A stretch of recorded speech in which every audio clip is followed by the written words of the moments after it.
Hello， 大家好，这是 K2。我们今天要教你如何处理自己车子的异音问题。那我知道大家车子骑了一段时间之后，你如果没有保养，或者说你不知道发生什么事情，它有一天它突然出现异音了，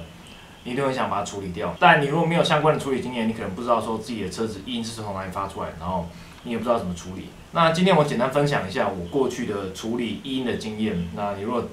喜欢看我们动手人，这一集可能有点失望，因为我们没有要拆任何东西。单纯就是过去我的维修经验分享。那我们先从把手开始说，把手这部分是比较难发出异音的，变把有可能发出异音，那有可能是因为你靠车，或者是因为你摔车，它造成它变把本体裂开了，但是你不知道，然后导致说它可能会有发出一些间隙，然后在你抽车压来压去的时候会发出一些异音。那除此之外，龙头跟把手除了快断之外，一般是不会发出异音，但是螺丝有必要检查一下。那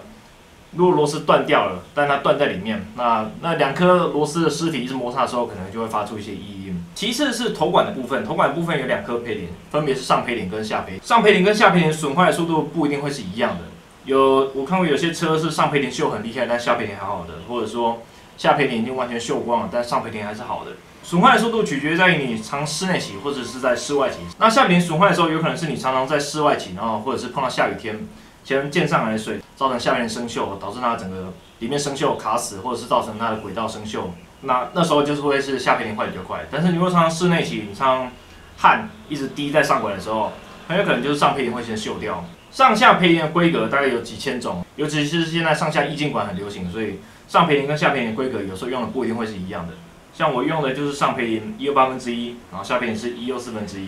但是这只是一个很基本的数据，但1/4又分很多种，那它有角度也有大小。那像是上培林，它的宽度有可能是41、415或是418。那下培林1/4又分更多种。所以你如果要自己购买培林的时候，我建议你拆下来，然后把两个培林都拆下来，交给店家去做量测之后再去做购买。那除非你已经100%肯定这台车用的是什么规格、什么尺寸的培林。不然，我一般不建议你在网络上面购买培林，然后自己回来装。因为你如果没有相关经验，或者说你之前没有更换过的经验，然后你就去网络上面买培林回来自己换，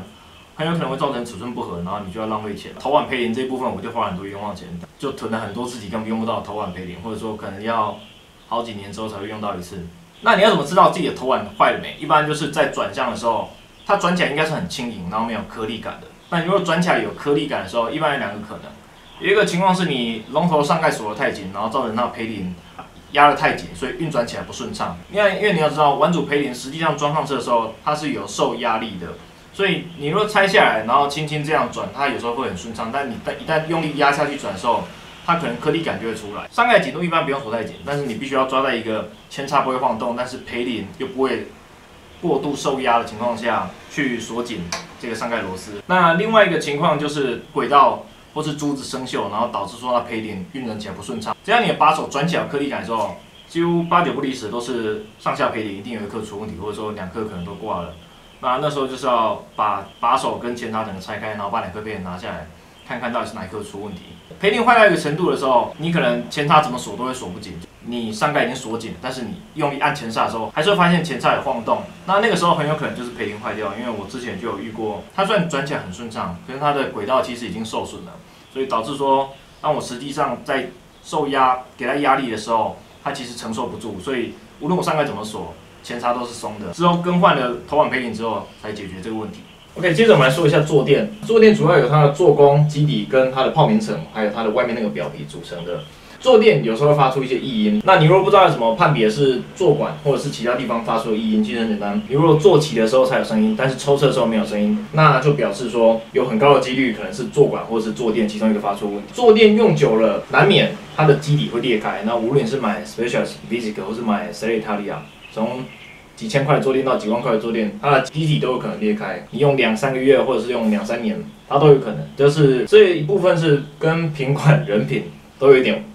关系。那另外是做工跟基底的部分，这一部分一般都是用胶合的，也会因为你随着时间的使用而裂开，或者说它会产生一些间隙，然后久了就会发出异音。判别的方式很简单，你基本上只要用力的扭你的坐垫，你这个扭的过程中，你发现有很大的间隙，或者说它就已经发出异音，那你几乎就可以确定说异音的来源可能就是来自坐垫。坐管部锁的这部分不太会发出异音，至少我没有遇过啦。而其次最容易发出异音的可能就是坐管跟车架之间。那你如果是铝合金车架配上铝合金坐管，就一定要抹黄油。像我是铝合金车架配上碳纤维坐管，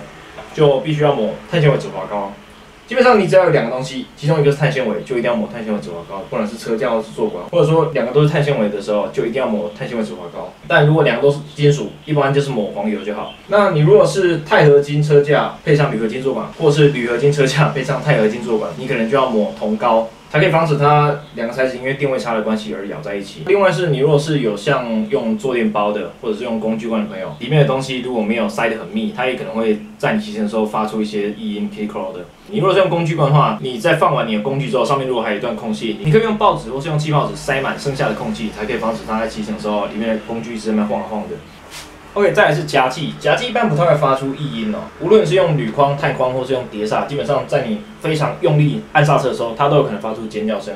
但是你如果是用铝框，然后你轻轻一按刹车的时候，它就发出一种很刺耳的尖叫声。有很高的几率是你链条油上的太多，然后导致说你传动线油在运转的时候，你的链条油甩到后轮的框上，然后一按刹车之后，让它链条油变成分布在整个框上面，然后你按刹车的时候，它就发出很刺耳的尖叫声。那要处理这种问题的时候，就是第一个，首先你要先把你的刹车皮用锉刀清洁一遍，或者说你用碟盘清洁剂把它喷一遍，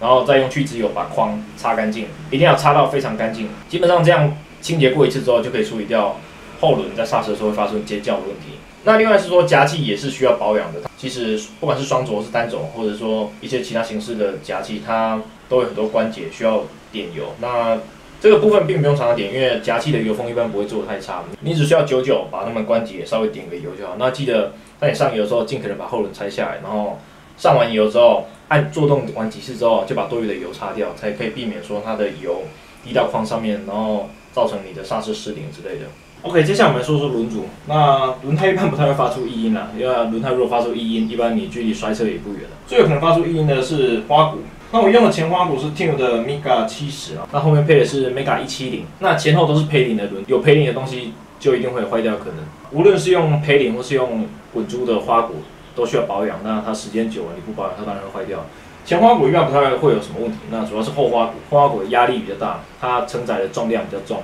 而且它培林数量比较多，一般的后花鼓如果是培林的，都是有4颗培林，花鼓本体有2颗，然后棘轮座这边有2颗，所以当它运转的时候，里面总共有4颗培林一起运转。那像我 Mega 170的花鼓之前就有坏过，它坏的并不是最外面的2颗，而是在棘轮座跟花鼓之间的这2颗。那我不知道是它外面做的防水比较好还是怎样，反正最后我花了很长一段时间才确定是它中间这2颗挂了。因为那时候坏掉的时候，它发出异音并没有很大，只有在爬坡的时候，然后速度非常慢的时候，稍微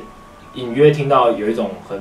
恼人的声音。那我那时候一直以为是5通的声音，那我后来才发现是后面花鼓培林坏了。我并没有办法告诉你花鼓的培林多久应该更换，那有可能是2年、3年，或者说有可能1年，这取决于你的骑乘方式，或者是取决于你的骑乘环境。你的环境，如果3天2头都在让车子淋雨，花鼓的培林挂得很快。那另外是说，每一家花鼓做的防水性跟它的设计的构造都不一样。那你如果是用 Falcon 是用 Campy 的，他们的防水性就没有很好。你如果一旦淋过大雨，他们的花鼓我建议一定要做保养。那 Shimano 的防水性虽然比较好，不过他们提升在顺畅度的部分，所以顺畅度跟耐用度之间并没有一个完美的平衡。因为每一家厂商研发的方向并不一样，所以你不能指望每一家花鼓使用起来的保养周期可能是一样的。你唯一能做的就是每一次保养的时候都把你的前后轮拆下来，然后转看它是否顺畅。那它一旦有任何颗粒感，有可能是很轻微的颗粒感，其实你可以忽略它，但是它如果有很严重的颗粒感，或者说它在骑乘的时候，尤其是你在低速爬坡的时候，然后负载很重的时候，它如果有发出任何声音，你都应该把轮组送去检查。那有一些异音可能是厂商设计的缺陷，或者说他们设计的时候并没有考量到这么多问题，像是 Mavic 他们比较早期的花鼓就有死亡尖叫的问题。他们用了一个很激烈的防尘套在棘轮座上面，用久了就会产生间隙，然后高速骑乘时会发出杀猪声。那不能说是产品的瑕疵，只能说他们设计的时候并没有设想的很周全。这就是法国人的浪漫，就有点像雷诺或是雪铁龙一样，都有一些奇奇怪怪的设计在里面。后期他们 Mavic 的产品也算是有改良，尤其是他们比较新一批的产品之后，都改用类 DT 的那种双性型齿轮。陪领的部分应该也有做改良，所以希望他们新一批的产品问题有做改善。其次就是辐条跟辐条之间有可能会因为摩擦的关系而发出异音，那这个问题比较少碰到，一般都是辐条拉得不够紧的时候才会导致说它两根辐条一直摩擦，然后发出一些很恼人的声音。而这个问题也跟花鼓一样，就是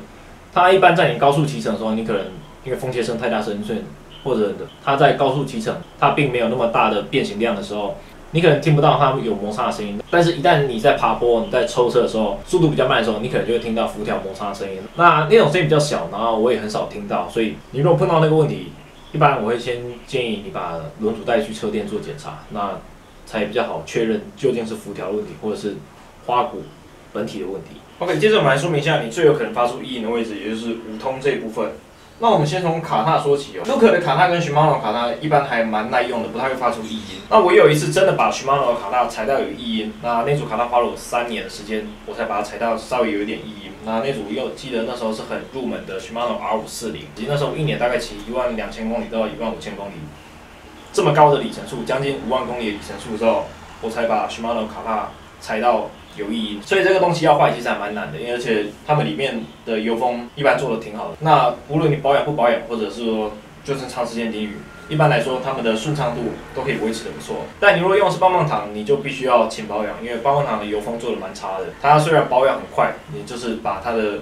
从侧边的油封挑掉之后，就可以直接灌油进去。然后旧油就会从另外一侧跑出来，但是因为它内侧只有一个 O-ring 在保护，所以那个 O-ring 如果失效之后，你的油可能就会流失，然后雨水啊，或者是一些你前轮溅上的水，可能就会溅进你的棒棒糖里面，然后就导致它里面生锈，然后运转越来越不顺畅。所以棒棒糖必须要勤保养，那我会建议你每5000公里，至少每5000公里保养一次你的棒棒糖。那如果是 Look 或是 Shimano 系统的话，基本上不保养其实也不会怎么样，因为他们两家的油封系统做的都算不错，所以其实就算你真的不保养，他们要坏掉其实也蛮难的，一般都是摔车摔坏的比较多。接着是大盘的部分，就是你如果没有锁紧的话，它一般不太会发出异音，一般都是直接掉给你看。像我的 Canada 用的是蜘蛛盘，它就是一个很大的螺帽，直接把一体的齿片锁在曲柄上面。但如果是像旧款的这种小盘、大盘跟曲柄是分开的，然后它是用2颗公母螺丝去固定齿片的，你就要去注意一下你的这5颗螺丝是不是有锁紧，因为它如果没有锁紧，可能会导致大小盘松动，然后你的变速效率可能就会下降很多，或者说很长绕链之类的，也有可能造成你在骑乘的时候发出一些异音。BB 的部分是算蛮常容易坏掉的东西啊，尤其是你骑乘量很凶，而且你训练台踩很凶的人，一般 BB 最容易因为你的汗一直滴下来，然后累积在5通这一部分，然后造成它里面的配领生锈。像我 Cannondale 用的是 BB30，然后我们之前有教大家怎么拆 BB30的配领。那 BB30的防水性已经算是很差，但是我自认护的还不错啦，我大概1年换一次配领而已。就算不管它们坏掉，我基本上都是1年换一次。然后我用的是用最便宜的钢配领，基本上我可以拿到什么钢配领我就用什么，有时候是用 FSA， 有时候是用 Rotor。那我也有用过 Ceramic Speed 的配领，但是他们的配领对我来说太常需要保养，所以用到最后我就懒得保养，我就直接用一般的钢配领，然后1年就给它换一组掉。因为这配领外面买差不多400-500块。或者说了不起啦，钢配领了不起，能花了个800-900就算很贵了。那你如果是用 Shimano BB， 不管是用压入式的或是用锁牙的，基本上 Shimano BB 也是非常难坏掉，因为他们的油封系统做的太好了。但因为他们油封系统做的太好，所以才导致说他们顺畅度就是无论有没有磨开，他们顺畅度都差不多就是一般般啦。所以你不能拿 Shimano BB 去跟 Ceramic Speed 的 BB 相比。第一个，他们耐用度差很多；第二个是说，他们 Shimano BB 设计来就是坏了就直接扔掉，你不用去拆解，不用去保养它，坏了就是直接扔掉。Shimano BB 跟 Ceramic Speed 的 BB， 他们本身设计的方向就有点不一样，所以拿这2个产品去做相比较没有什么意义。但是 Ceramic Speed 的 BB 虽然说它一开始的顺畅度很好，可是要知道任何陶瓷配件的东西，它一刚开始都是直接给你最好的顺畅度，但是一旦你开始使用之后，它顺畅度就是一直下降。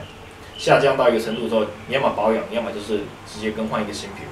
那像 Shimano BB， 它可能就是一开始顺畅度就很普通，那它可能过了一个磨合期之后，顺畅度变好一点点，然后就是很慢速的一个下降。所以5通这边的保养周期要取决于你的使用频率跟你使用的 BB。我不能说对锁式或是压入式哪一个比较好，但是2个东西只要组装的正确，一般都不会发出异音。但很多店家碰到压入式 BB 有问题的时候，他们的方式都是换成对锁式。那我并不觉得这是一个正确的处理方式。换对手式是一个方法，但压路式的 BB 其实并没有这么不堪。你如果组装正确，然后你的 BB 跟你的车架都在公差值内的时候，它应该是要可以正常使用，不会发出任何异音的。那你要怎么确定是五通这边的问题？基本上很简单，只要就是你不管坐骑或是你抽车的时候都会发出声音，尤其是你抽车的时候发出声音更大的时候，有很高的几率都是五通这边的 BB 需要更换。那 BB 的规格有几百种嘛，那现在有很多乘车它可能来的时候为了要相容其他家的曲柄，所以直接配转接座给你。所以你如果不确定你现在配的是什么 BB 什么规格，务必要去问车店购买正确的 BB， 然后再回来自己安装，或者说就直接交给车店处理，才可以省一些不必要的麻烦。OK， 接着我们来说一下传动系统，一般都是链条太干，它才会发出一些很涩的声音，就是它运转起来会有听到稀稀甩甩的声音。那一般就是链条缺乏润滑。你有没有看到你的链条上面一幕一幕闪闪发亮？尤其是在雨天骑乘完之后，链条上面有最容易被洗干净。那你看到那时候看到链条一幕一幕闪闪发亮的时候，就是链条上面严重缺乏润滑。那时候就是赶快上油就好。那飞轮一般不太会发出异音哦，它比较可能发出的异音是你吊耳歪斜，然后导致你链条上来的时候并不是正的上来，而是斜的上来。那这会导致你链条跟飞轮的摩擦都比以往更快，那也会发出一些比较不对劲的声音。那所以我建议每半年就校正一次吊耳，或者至少每半年检查一次吊耳，因为检查吊耳并不花时间。那这只是一个很基本的变速校正的第一步骤，所以校正吊耳是一定要做的事情。你的吊耳如果没有校正，然后你就直接去校正变速，那怎么校正最后都是徒劳无功的，而且最终你还是会听到链条跟飞轮发出一些很恼人的声音。那另外是说飞轮也是有瑕疵品，比较近期的话就是第一代的 Shimano 9000，那时候 CS 9000的时候，它的345尺，对345尺，它那时候的背板，也就是它这个基座设计不良，所以导致说第一批的9000飞轮常常会有基座断裂的问题，然后导致说你的飞轮片可能会弹开或者断开，然后就卡死在那边。那他们后来有出一批改良的，但我不确定有没有改名叫 CS9001。你一般看到有 Shimano 的产品里面后面有多01，一般就是改良款。那你如果要购买二手商品，或者说你现在要收一批9000的飞轮，我会建议你购买的时候至少先确定一下背板的设计是不是新一代的改良款，或者说你就直接买9100一劳永逸。那我们之后会再做一集关于 Shimano 01系列的介绍，可以避免你在买二手商品的时候踩到一些地雷。而变速器发出的异音，不管是前变或是后变，基本上都还蛮好处理的。只要前提是你吊耳要有正，吊耳没有正，变速器可能怎么校正都会发出异音。前后变我们之前都有拍影片，然后我们会在右上角附上影片连结，然后让你去做参考。如果是用电变的朋友，然后你之前可能用了3、4、5个月，变速器都很顺畅，然后直到有一天突然它不准了，基本上有蛮高的可能性都是因为你靠车，或者说你有跟人擦撞，导致你吊耳歪斜。吊耳歪斜之后，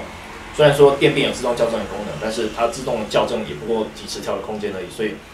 它不会自动完全校正到正确的位置。电变基本上不太会跑掉，所以它一旦跑掉了，有很高的几率都是吊耳歪斜。所以如果你的电变发出异音，第一个要做的就是检查吊耳，然后其次才是去做电变的校正。我现在手边没有电变的车可以教你怎么校正电变，所以之后如果有碰到电变的 case， 我会再拍一集教大家如何校正你的 Di2 电变。那刚刚说到花鼓的部分，我没有说到快拆哦，快拆